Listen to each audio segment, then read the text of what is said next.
Welcome back to Creating Cooperative Kids. I'm your host, Bill Corbett. If you're just joining us, regular viewers know that I use this last segment to answer viewer questions that come into my email box. Now, to send me your parenting questions, simply send an email to questions@cooperativekids.com, and perhaps I'll select yours on a future episode. Now, I've asked my guests on today's show to stay with me for one more segment to help me answer some viewer questions. But first, let me introduce them to you one more time. From left to right and back to front, Robin Kornoyer is a mother of 3 boys and a nurse with her own practice. Jean Labens is a mother of 1 girl and 1 boy as an executive coach. Celia Rose is a mother of twin boys and runs a business holding mock juries for attorneys. Linda Spevacek is a mother of 2 boys and is an executive coach and speaker. And Maureen Wolf is a mother of 1 girl and 3 boys and works in town government. Now together, along with Karen Garvin and Lael Jacobs and Bonnie Quinlan, they are the authors of the new self-published book, Just Ordinary Moms, a book of true stories by moms for moms. It was published back in April of 2013. Welcome back to the show. Thank you so much.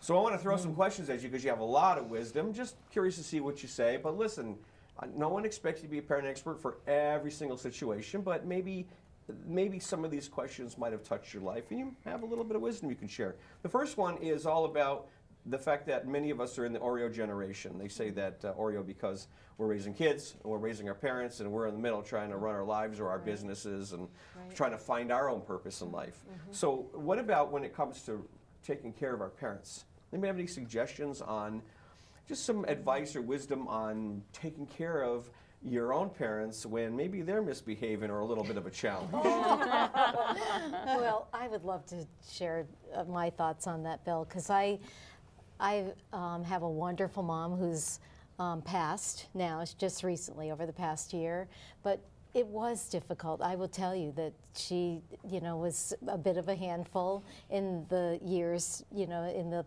past 4 or 5 years. And my answer to everyone on this is like with kids sitting there being the cream, one of the answers is to share the load and to share that load with my kids who really helped me with my mom for whatever she could do helping me with my kids, and all of the help. It's a village out there, and I think that's part of the requirement. But I did want to share just a funny story about her because it is a mom story. So I had perfect children, I want you to know, but when I went to visit her one time after one of those perfect moments with those perfect children, I laid my head on her lap because it was so wonderful to be able to be a kid again every once in a while. And she'd stroke my hair and I'd go, "Mom, it's not easy being a mom." And she'd go, "I know." And I'd look up at her like, "What do you mean you know?" So some humor and some really sharing around, because I think overall now that she's gone, my kids have the greatest memories of her because they helped. Well, fortunately, I still have my mom, and I had an incident with her where she lives, she and my dad live 3 hours away, and she called me up and she said, "Would you take me to the doctor tomorrow?" And I said, "Sure, I'll clear my calendar, I'll be up there to take you." She says, "Your father's not feeling too well, he can't drive." And I said, "Okay." So I showed up, I said, "What time would you like to go?" She goes, "Oh, I don't want you to rush, honey. Midday is fine." So I showed up around noon. She comes out right out of the door, and she's got her like an overnight bag, and she's pale white. She gets in my vehicle, and I said, "Mom, what's the matter with you?" She goes, "Oh, nothing." And so we start driving, and I'm about to take a left to go to her doctor. She goes, "No, no, honey, you have to go right to the hospital." And I go, "You have an appointment at the hospital?" "Yeah, the emergency room."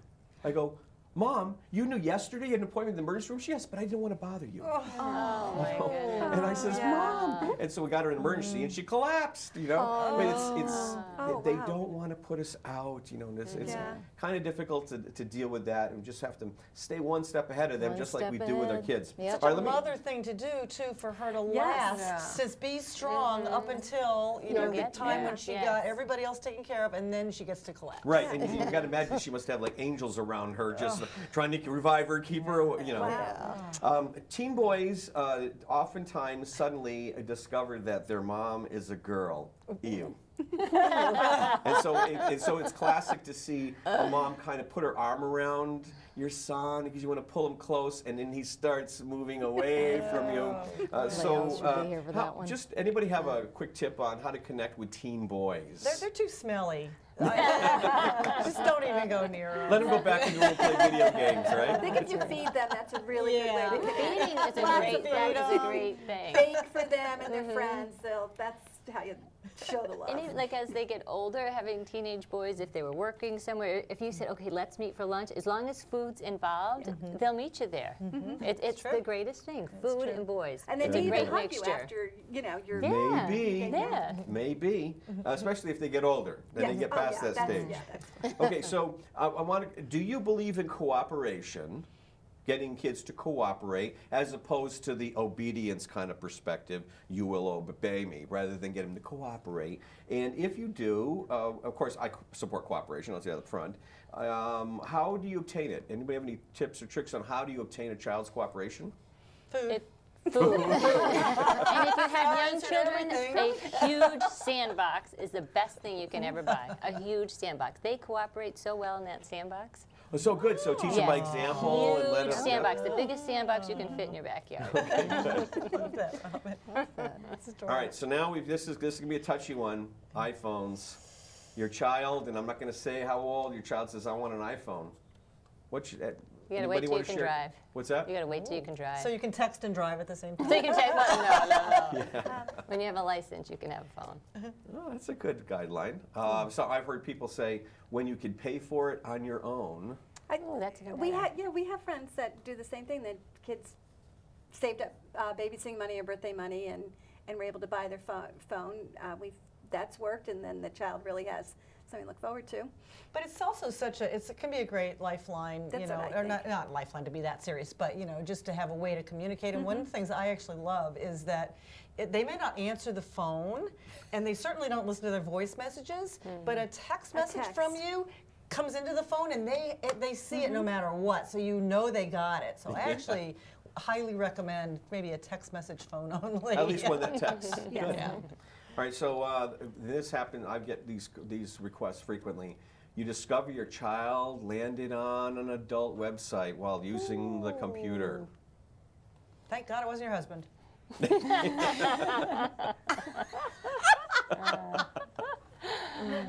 What do you think?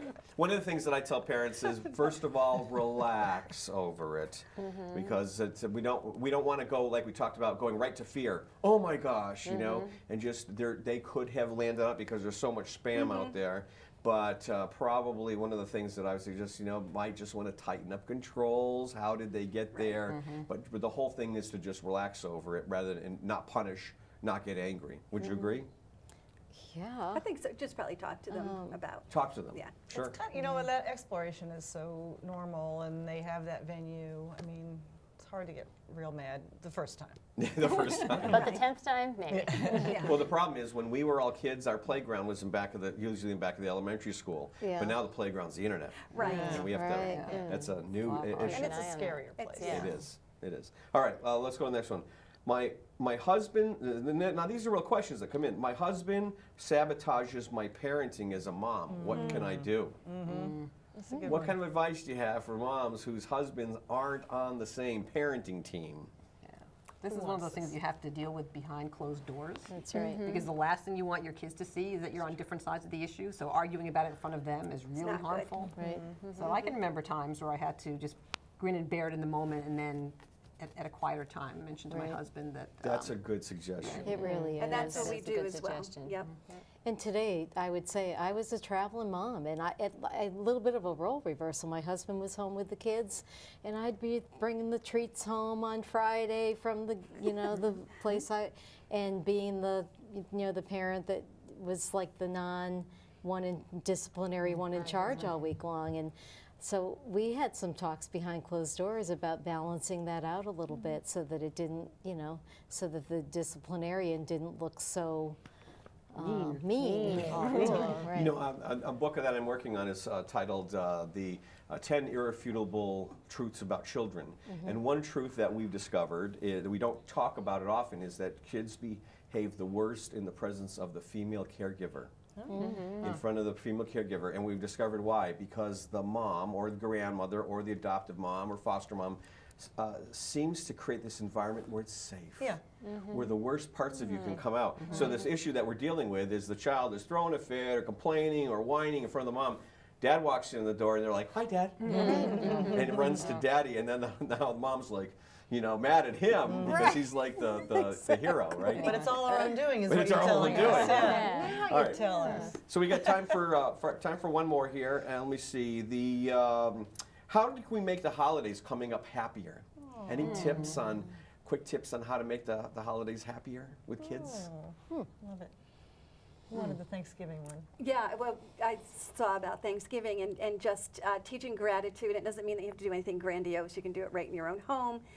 They can thank their siblings for what their one nice thing about a sibling as you go around the table. And memories, those memories link generations. They link the kids. Things that we did as children, I'm so pleased that we do with our own kids, and I know they'll do them with theirs. And we have our story in our book, The Beach Chair, and it has to do with generations going to the same place, the beach, and how it just keeps playing over and over again and watching your kids grow up. But I think saying and doing nice things for each other is probably a good place to start. And I encourage creating new traditions. We Right. don't always get locked into the old stuff. Oh, sure. One Thanksgiving, even I took my family, my kids and I, we all brought a family to an elderly person who was a shut-in and had Thanksgiving with Nice. her, which was awkward, but it was weird, but it really opened their Yes, eyes. yes. And the other thing the last point I just want to make on holidays is we have the magic of Christmas and other holidays as kids, and sometimes we'd go a little overboard trying to recreate it, and then it doesn't match. The child's throwing a fit or they're ungrateful, and now we're mad because it doesn't match what we remember it as. And I think we just need to relax and not hold our expectations too high. Listen, thank you so much for coming out. Thank great. you. Thank you so very much. much. Thank you And very it's much. awesome. I hope your book does well and you're able to contribute to those organizations you mentioned because we all give back in some particular way. So Absolutely. thank you very much. Thank Thank you you. again.